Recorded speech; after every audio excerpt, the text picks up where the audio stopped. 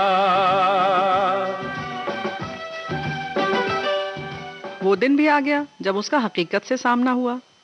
हकीकत से सामना क्या हुआ, मानो उसकी तो जैसे हवा ही निकल गई। जब वो सुबह से शाम तक घर घर खेलने लगा, शाम तक तो जूतों का रंग काले से धूसर हो चुका होता था। ये घर की तलाश एक कहानी बन गई। रहने को घर दो,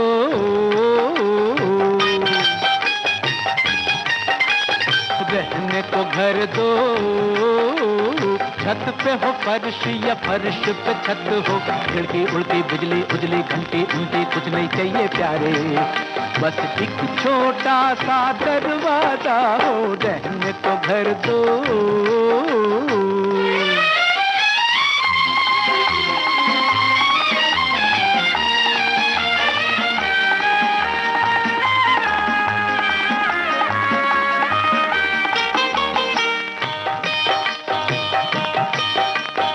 ईंट पे ईंट जमा कर लो,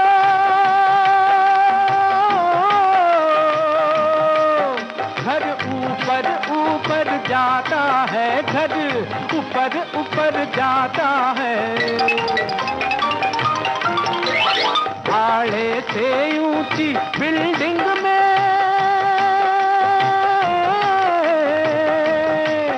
बिल्डिंग से ऊंचा भाड़ा है, बिल्डिंग से ऊंचा भाड़ा है, फर्श पे रहने वाले कैसे अर्श पे जाए प्यारे, रहने को घर दो दो दो, रहने को घर दो, छत पे हो फर्श या फर्श पे छत हो, खिड़की उड़ गई बिजली उजली घंटी उंटी, कुछ नहीं चाहिए प्यारे, बस एक छोटा सा दरवाजा हो, रहने को दो।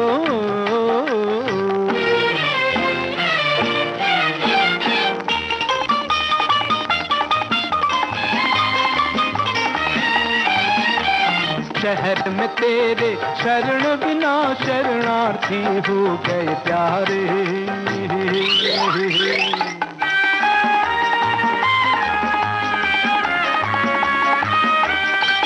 कुटिया न सही कोई खाली कुआं,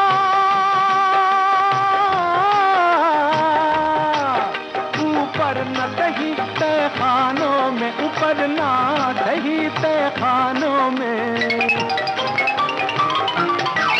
खाली हो अगर तो जेल सही,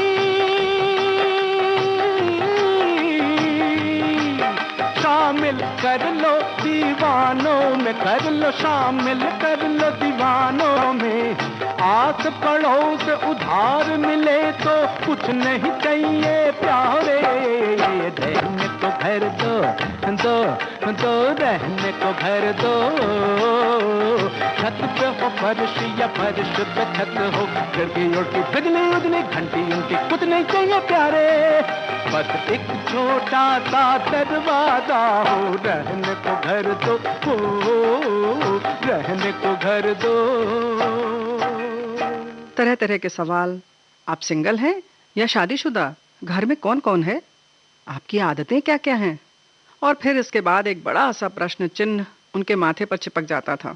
जी हाँ, चरित्र प्रमाण पत्र यहाँ नहीं चलता जनाब। चरित्र स्वच्छ रखकर दिखाना पड़ता है। जरा सी चूक हुई नहीं कि बस आप धड़ाम से घर के बाहर। कभी भी आप सभ्य सुसंस्कृत समाज में रहने की योग्यता एक झटके में खो देते हैं। एक अविवाहित अकेला पुरुष हमेशा गलत ही समझा जाता है। बस इसी तरह की अजीबोगरीब समस्या से बचने के लिए विजय ने अपनी माँ को दिल्ली बुला लिया, या यूं कहिए कि बुलाना पड़ा। अब एक अदद घर जो उसे चाहिए था, बस मिल गया और विजय की जिंदगी आराम से गुजरने लगी। लेकिन न तो अम्मा को आराम, न ही मकान मालकिन को चैन। अम्मा इसलिए बेचैन थी वापस जाने के लिए। अम्मा को तो हर समय अपना घर आंगन चौबारा, आस पड़ोस, गैया, खेत खलिहान और वो शुद्ध हवा पानी सब याद आ रहे थे।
मुख देखे पानी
लेकिन हमारी मकान मालकिन को न जाने कैसे हमारी अम्मा की बेचैनी की भनक लग गई।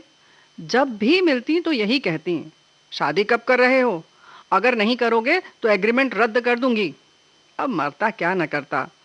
आनन फानन में पूरे कुटुंब में और सब दोस्तों में खबर फैला दी गई, विजय नाम के लड़के की नौकरी दिल्ली में है और अब लड़का शादी के लिए तैयार है। दो बातें विजय को एक अच्छा और टिकाऊ वर बनाने में सहायक थीं। अब पहला सरकारी नौकरी और दूसरा सास ससुर से दूर लड़की लड़के के साथ दिल्ली में रहेगी। बस फिर क्या था, तलाश शुरू हो गई। एक अदद लड़की की। समुद्र मंथन में से करुणा निकली और घर का आंगन मंगल गीत और शहनाइयों से गूंज उठा।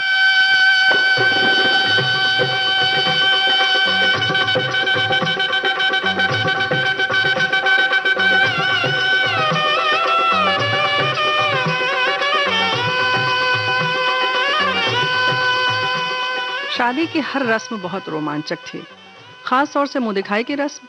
अरे भाई, ढेर सारे उपहार जो मिले थे। लेकिन करुणा के दिमाग में बहुत सारी हलचल थी। उसे लग रहा था कब वो दिल्ली पहुंचे। भाई, नया घर, नया शहर, नया जीवन साथी।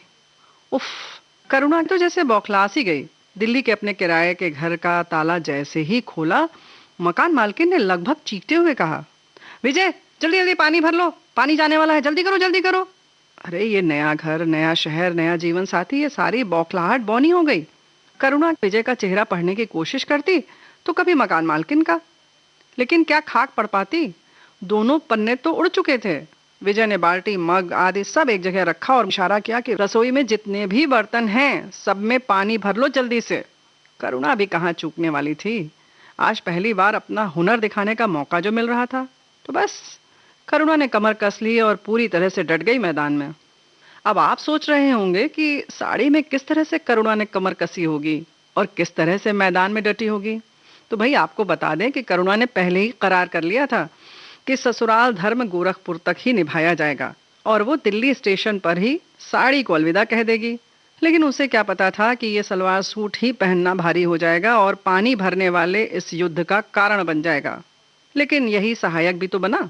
इंसान का सोचा हुआ कहाँ होता है, वही होता है जो मंजूर खुदा होता है। दुपट्टा एक तरफ फेंक करुणा दौड़ी रसोई घर की ओर। अरे लेकिन वहां तो एक दो भगोने, एक जग के अलावा और कोई बर्तन ही नहीं था जिसमें पानी भरा जा सके। हाँ, पानी की एक दो बोतलें भी थीं। अब वो हक्का बक्का उन सबको देख रही थी और वो सब बर्तन भी, कील कांटे, बर्तन धोने का साबुन, सब उसे घूर रहे थे। वो कुछ समझ पाती इससे पहले ही लगभग धक्का देते हुए विजय ने उससे कहा, अरे ये क्या हो रहा है। करुणा ने कहना चाहा कि मैं सोच रही थी। लगभग बात काटते हुए विजय चीख पड़ा, सोचने के लिए पूरा दिन पड़ा है। सही कहा, पानी कब रुकने वाला है, और इसी से तो हमने बिना रुके चलना सीखा है।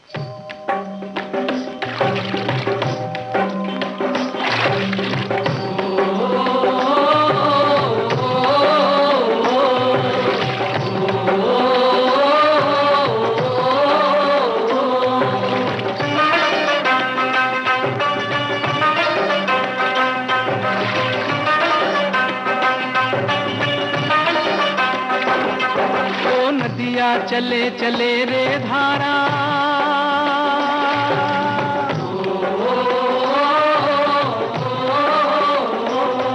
ओ नदिया चले चले रे धारा, चंदा चले चले रे तारा। तुझको चलना होगा, तुझको चलना होगा, तुझको चलना होगा, तुझको चलना होगा।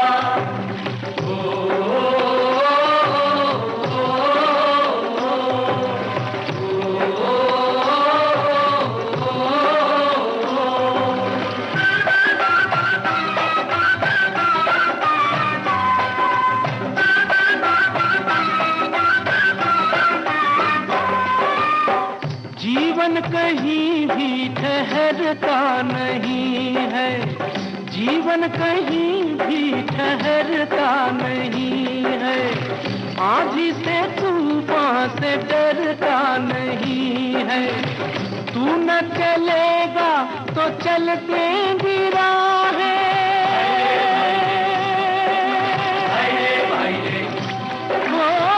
तू न चलेगा तो चलते राहें, मंजिल को तरसेंगी तेरी निगाहें। तुझको चलना होगा, तुझको चलना होगा, तुझको चलना होगा, तुझको चलना होगा। नदिया चले चले रे धारा, चंदा चले चले रे तारा। तुझको चलना होगा, तुझको चलना होगा, तुझको चलना होगा, तुझको चलना होगा।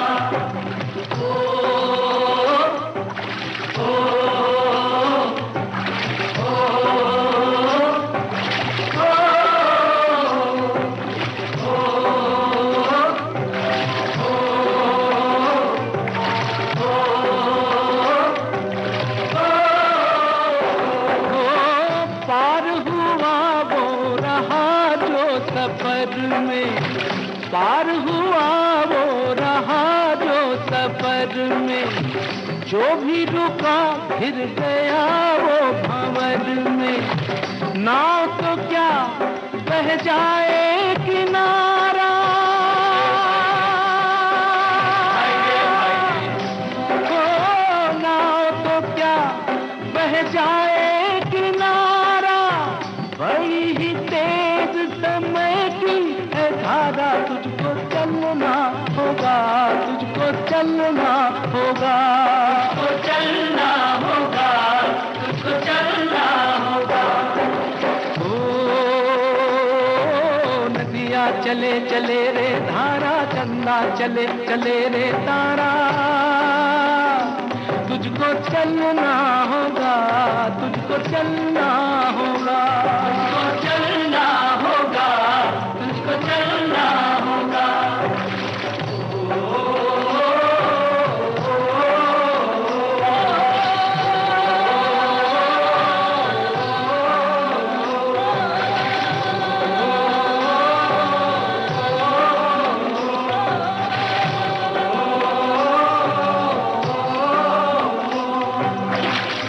तुमको चलना होगा?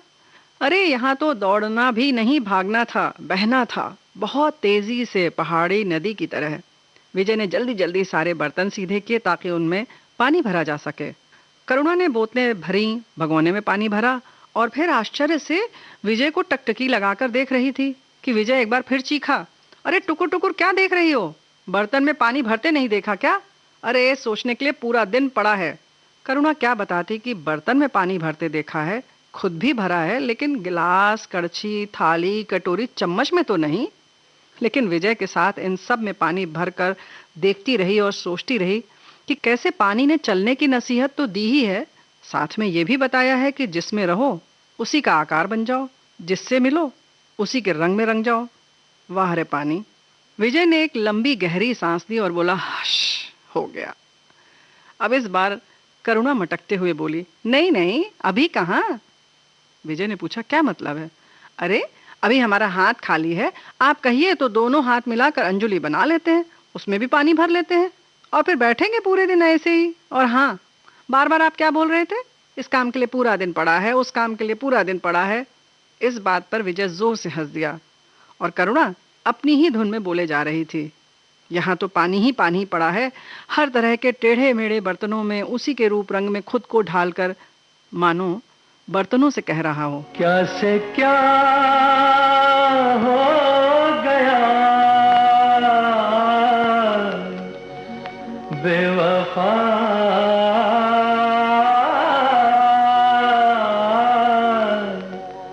तेरे प्यार में चाह क्या क्या मिला बेवफा,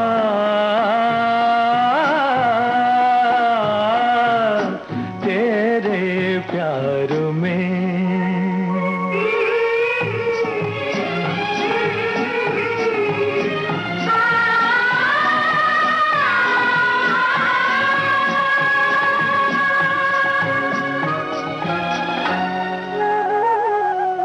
चल तो टूटा, जाना के हुस्न क्या है, ओ चलो सुहाना।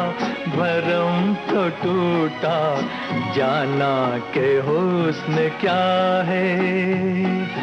कहती है जिसको प्यार दुनिया, क्या चीज क्या भला है। दिल ने क्या ना सहा, बेवफा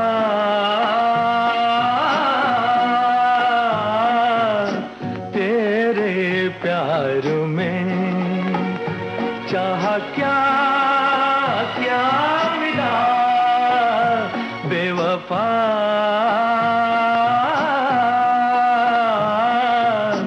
तेरे प्यार में।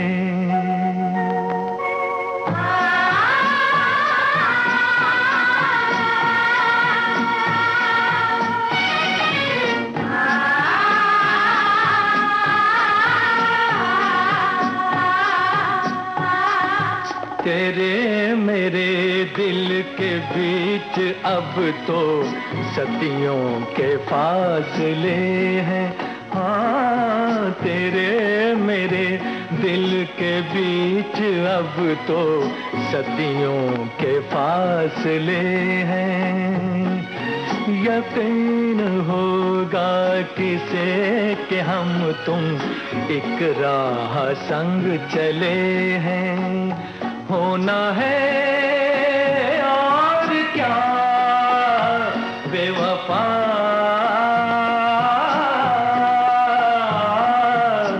तेरे प्यार में।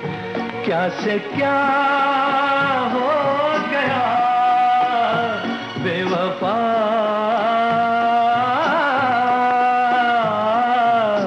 तेरे प्यार में। क्या से क्या हो गया? हाँ, ये बात सच है। प्यासे को पानी मिलना और किसी बेघर को एक अदद घर मिल जाना जन्नत जैसा ही सुकून देता है।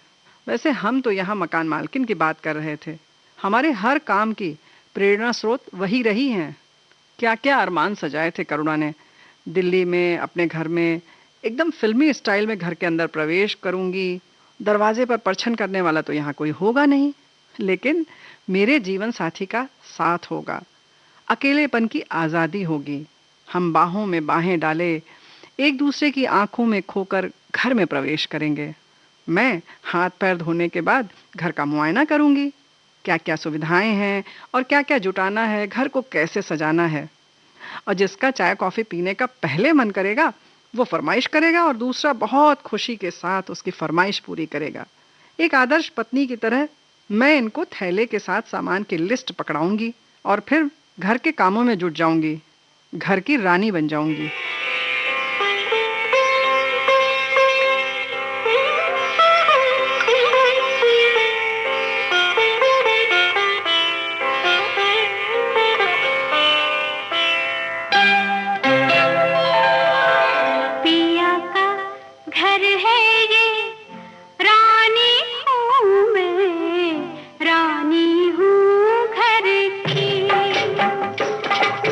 पिया का घर है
हाँ जी, इस घर की रानी तो मकान मालकिन थीं। वो जब आती तो हम सारे काम छोड़कर उनकी बातें या यूं कहिए कि निर्देश सुनते थे, आदेश सुनते थे। वो बातों की झड़ी ऐसी लगाती कि बस जैसे घनन घनन बादल घिर आए हों और प्रश्न बरस रहे हों। जैसे तुम्हारे घर में कौन कौन है, शादी में ससुराल में क्या क्या गहना चढ़ा, मायके से क्या मिला, और तुम सुनो तुम्हारी भाभी कहाँ की हैं, वगैरह वगैरह। और निर्देश कुछ ऐसे होते थे, करुणा मैं रोज रोज इस तरह से पानी के लिए नहीं जगाऊंगी, और ये कपड़े रोज रोज मत धोया करो, सुबह के समय तो बिल्कुल मत धोना, और अगर धोना भी जिस दिन तो बालकनी में कभी मत फैलाना, ऐसे घर की रौनक खराब हो जाती है। समझ गई ना? करुणा क्या कहती, उसकी समझ में ये नहीं आ रहा कि अगर आपको इस तरह घर की रौनक बनाए रखनी थी तो किराएदार क्यों रखा। खैर, लेकिन खैर तो हमारी ली गई उस दिन जब उन्होंने हमसे पूछा, करुणा तुम या तो बहुत बड़ी बिंदी लगाती हो या फिर लगाती ही नहीं।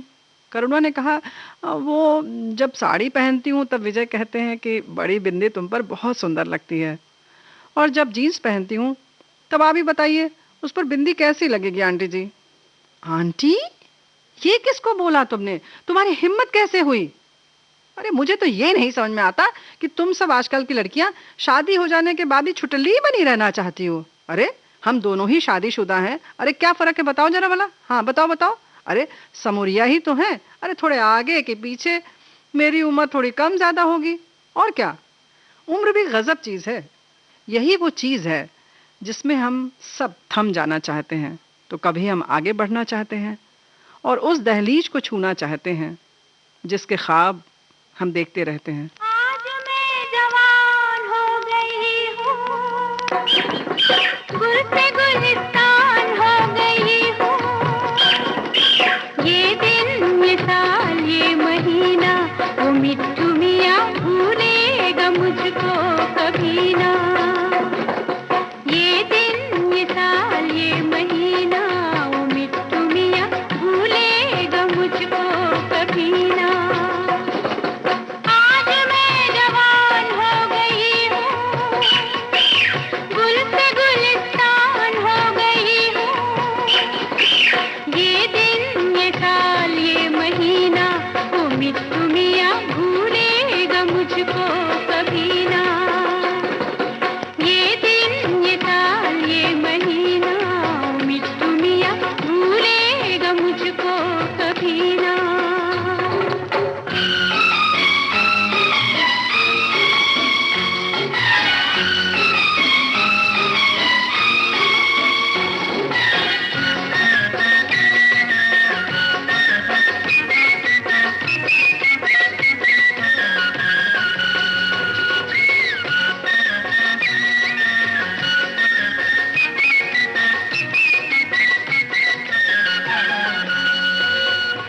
डगमगा रहे हैं पाँव ऐसे, चल रही हूँ मैं हवा पे जैसे। डगमगा रहे हैं पाँव ऐसे, चल रही हूँ मैं हवा पे जैसे। जुल्फ ये बिखर गई है कैसे, मैं तो परेशान हो गई हूँ। ओ मिट्टू मियाँ आज मैं जवान हो गई हूँ, गुल से गुलिस्तान हो गई हूँ। ये दिन ये साल ये महीना ओ मिट्टू मियाँ भूलेगा मुझको कभी ना। ये दिन ये साल ये महीना ओ मिट्टू मियाँ भूलेगा मुझको कभी ना।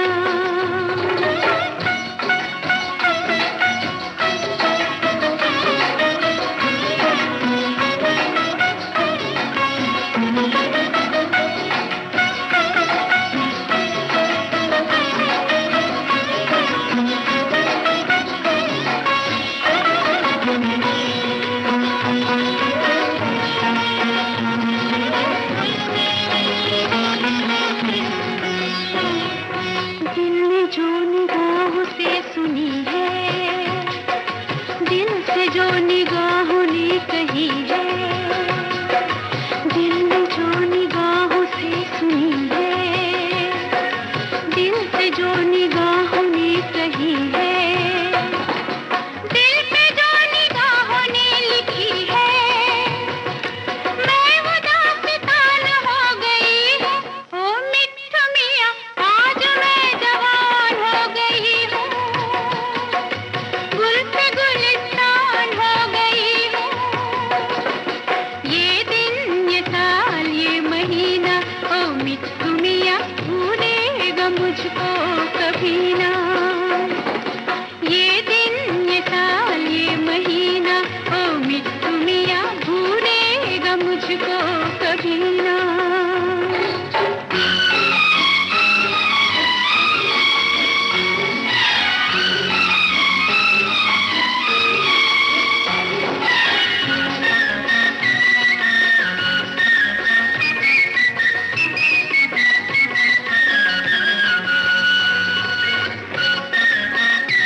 जिसने चैन लूटा नींद लूटी, मैं तो एक कसम के कैसे टूटी। जिसने चैन लूटा नींद लूटी, जिसकी बात बात पे मैं रूठी, उस पे मेहरबान हो गई हूँ। ओ मिट्ठू मियाँ, आज मैं जवान हो गई हूँ, गुल से गुलिस्तान हो गई हूँ। ये दिन, ये साल, ये महीना, ओ मिट्ठू मियाँ भूलेगा मुझको कभी ना। ये दिन, ये साल, ये महीना, ओ मिट्ठू मियाँ भूलेगा मुझको कभी ना। मकान मालकिन की बात से करुणा घबरा गई। पूछा, वो मैं फिर क्या कहूँ आपको? मेरा मेरा मतलब कि दीदी। अरे दीदी कहो, विजय भी तो यही कहता है। वैसे भी रक्षाबंधन आने वाला है, मुझे फायदा ही रहेगा। ओहो, पहली बार उनके बोलने में मिठास थी, और इतनी मिठास कि बस पूछो मत। करुणा को उसमें फंसना ही है, ये वो अच्छी तरह समझ रही है। अब लो, ये तो बन गई बड़ी बहन। अब हर त्योहार पर उपहार लेना इनका हक होगा, और वही हुआ। उसी मिठास के साथ उन्होंने पूछा, इस बार रक्षाबंधन पर घर तो नहीं जा रही हो ना? करुणा एकदम से इस तरह के सवाल से हड़बड़ा गई। बोली, अभी कुछ सोचा नहीं है। मकान मालकिन ने कड़कती आवाज में कहा, और सोचना भी नहीं। कहती हुई वो चली गई। करुणा को लगा, ये क्या मुसीबत है? अब ये तय करेगी कि किस त्योहार पर हम कहाँ रहेंगे। और फिर रक्षाबंधन तो भाई बहन का त्योहार है, और यहाँ रहने का क्या मतलब? झुंझुलाती हुई करुणा रुआंसी सी हो गई। तभी विजय आ गया। करुणा की आंखों में आंसू देखकर समझ गया कि अभी अभी मकान मालकिन गई हैं। बड़े मजाकिया अंदाज में करुणा से पूछा, तुम्हारी दीदी ने कुछ कहा क्या? अभी अभी गई है ना? हाँ, पर आपको कैसे पता? अरे घर का दरवाजा खुला था, फिर तुम्हारी आंखों में ये आंसू बस। करुणा, दीदी ऐसी नहीं है, तुम धीरे धीरे समझ जाओगे उन्हें। करुणा झल्ला उठी, दीदी ऐसी नहीं है, तुम धीरे धीरे समझ जाओगी। अब मुझे आपकी यही बात नहीं पसंद है। और कहते कहते करुणा की आवाज नरम होती गई, और उसने विजय के कंधे पर अपना सिर रख दिया। और विजय ने हौले से उसके सिर पर हाथ रखा और बोला, ठीक है, नहीं करते ऐसी बात।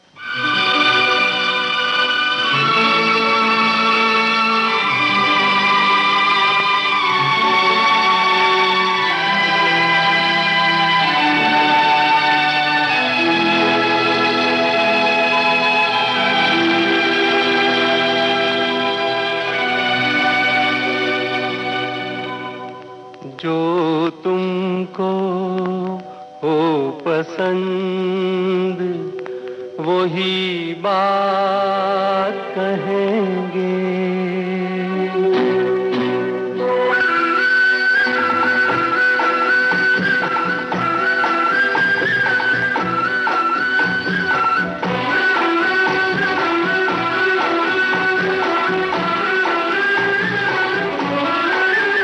जो तुमको हो पसंद वही बात कहेंगे।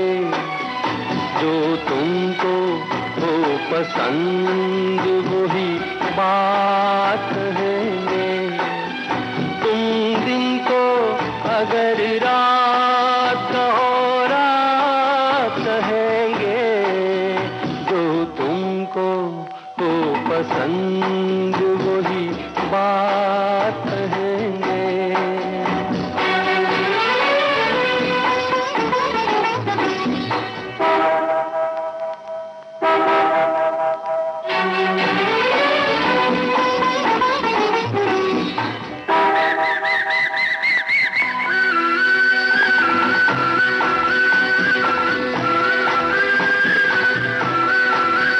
देते ना आप साथ तो मर जाते हम कभी के।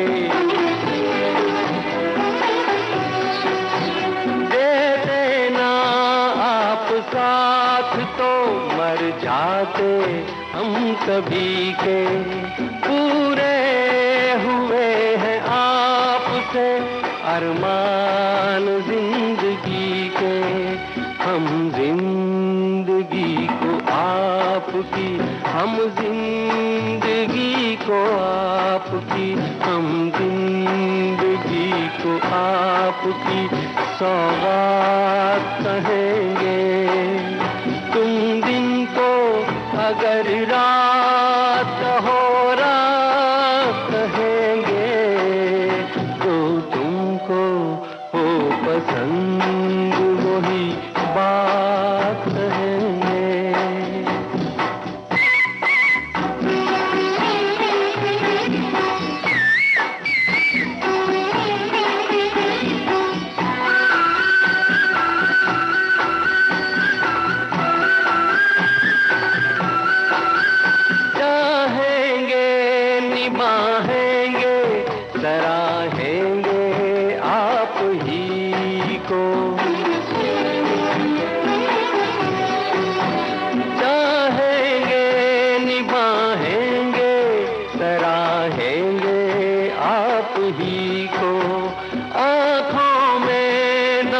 जब तक देखेंगे आप ही को, अपनी जुबान से आपके, अपनी जुबान से आपके, अपनी जुबान से आपके जज्बात कहेंगे।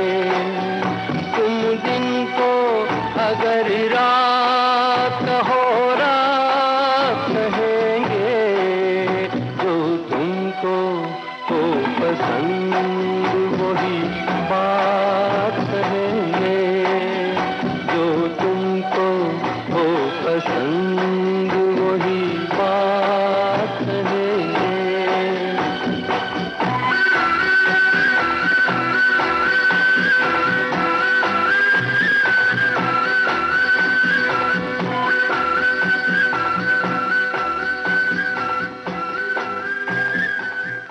करुणा खाने में क्या, कब और कैसे बनाए, इन सब के निर्देश भी दीदी की तरफ से आने लगे। किस काम वाली को घर में काम के लिए लगाया जाए, किसको नहीं, ये सब भी मकान मालकिन ही बताती थीं। वैसे एक बात तो है, वो जिसे मना कर देती थी या जो हिदायत देती थी, वो वाकई बाद में गड़बड़ निकलता था। जैसे अब ननकई की बात कर लीजिए। हाँ, तो करुणा को उसका काम का तरीका, बोलने का सलीका, व्यवहार सब कुछ बहुत पसंद था और करुणा के इशारे को बखूबी समझती थी। एक बार जो कह दिया बस वो हो जाता था। अब और क्या चाहिए था करुणा को। करुणा उस पर बहुत भरोसा करती थी। लेकिन जब दीदी बाहर से आई और उन्हें पता चला तो एकदम बौखला गईं। करुणा जैसे जैसे तारीफ करती, दीदी का गुस्सा बढ़ता ही जा रहा था। इस बार लड़ाई आर पार की थी। करुणा एकदम अड़ गई। इस बार मैं नहीं सुनूंगी, चाहे घर ही क्यों न बदलना पड़े, मैं नहीं झुकने वाली हूँ। मेरे घर में तो ननकई ही काम करेगी। विजय ने बहुत मनाया और बात इस निर्णय पर समाप्त हुई कि विजय 2 महीने में ये घर बदल लेगा और अगर नहीं बदल पाया तो ननकई को काम पर बुला लिया जाएगा। पता नहीं कैसे विजय ने इतना बड़ा वायदा कर लिया था। इस बात को अभी 15 दिन भी नहीं बीते थे कि पिंकी रोते हुए करुणा के पास आई और कहने लगी, आप ननकई का घर कहाँ जानती हैं? आपके घर भी तो वो काम करने आती थी। वो एक सांस में बोले जा रही थी। करुणा ने उसे एकदम से रोककर पूछा, क्या हुआ, कुछ बताओ भी। दीदी हम तो लुट गए, पैसों का तो पहले से ही शक था। आज जब निशु की घड़ी और, कहकर वो जोर जोर से रोने लगी। और क्या क्या जल्दी बताओ, करुणा ने पूछा। तब पिंकी ने बताया, चेन भी ले गई। सोने की थी क्या? और क्या? करुणा के पूछने पर पिंकी ने बताया कि सोने की चेन भी आज चली गई। अब तो करुणा एकदम सन्न रह गई, पानी पानी हो गई। इस बार करुणा करुणामय हो गई और विजय विजयी हो गया था।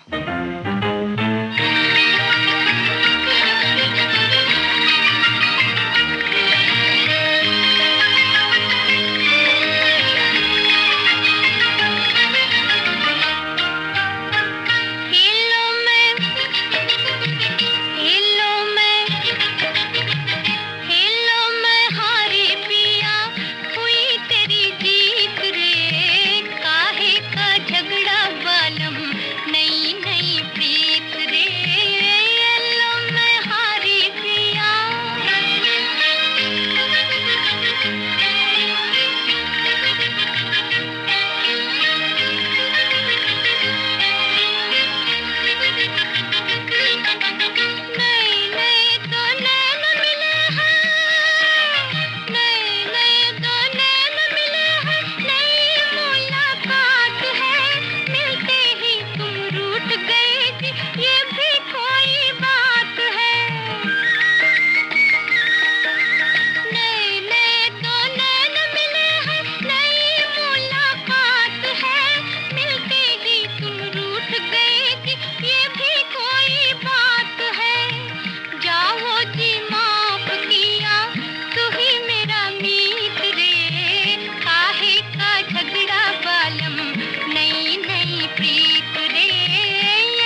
कभी करुणा तो एकदम खुश हो जाती कि उसका भाग्य कितना अच्छा है कि उसे ऐसी मकान मालकिन मिली है, और फिर कभी अपने भाग्य को कोसती।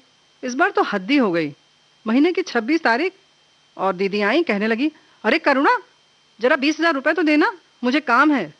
करुणा ने जब ये बताया कि पैसे तो विजय अपने पास ही रखते हैं, इस बात को सुनकर वो आश्चर्य में पड़ गई और बोली, कैसी पत्नी हो, ऐसे नहीं रहते, पढ़ी लिखी हो फिर भी इस तरीके की बेवकूफ़ी की तुमसे उम्मीद नहीं थी। अरे पैसे अपने पास रखो, यही सब हमारी ताकत है। घर की मालकिन तुम हो या कि विजय? करुणा ने सोचा, आपके रहते कौन मालकिन और कैसी मालकिन। अब नसीहत लेनी थी, इसलिए करुणा चुप होकर सुनती रही। जब पूरी तनख्वाह तुम्हारे हाथ में रहेगी तब तुम्हारी हनक रहेगी। करुणा की हिम्मत धीरे धीरे बढ़ने लगी थी। उसने पूछा, दीदी इसमें फ़ायदा क्या है? अब मुझे तो लगता है कि इसमें तनाव ज़्यादा है। बहुत भोली हो, मकान मालकिन ने कहा। अब देखो, तनख्वाह तुम्हारे हाथ में रहेगी तो तुमसे पैसे विजय मांगेगा, नहीं तो जिंदगी भर तुम मांगती रहना। अब मुझे क्या, धर्म था सो बता दिया।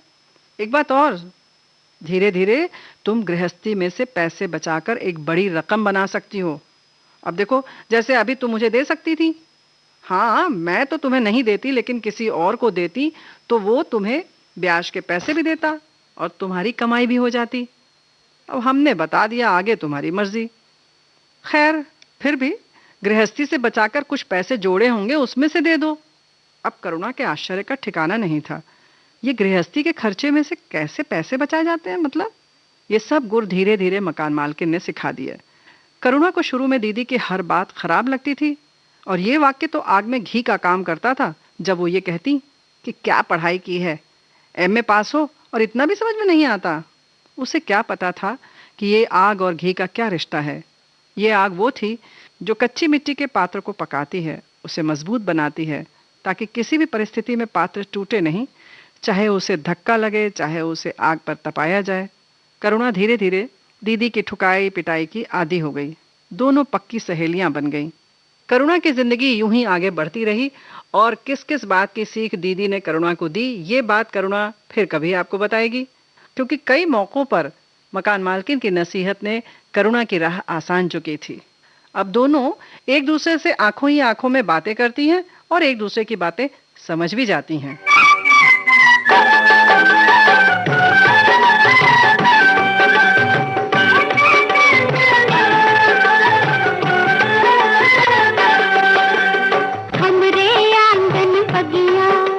बगिया में दो पंछी,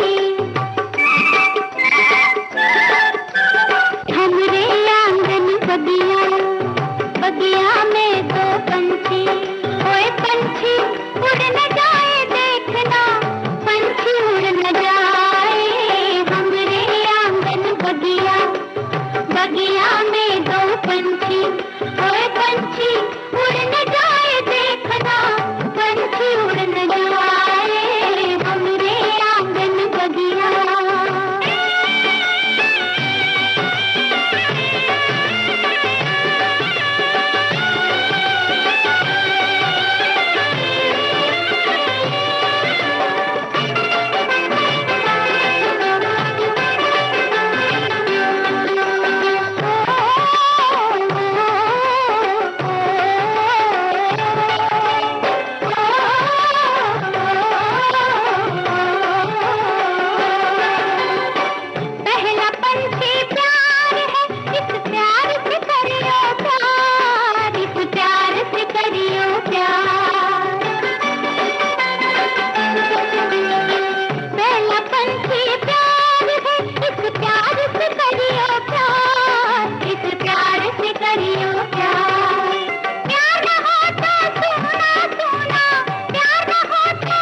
मेरी मकान मालकिन।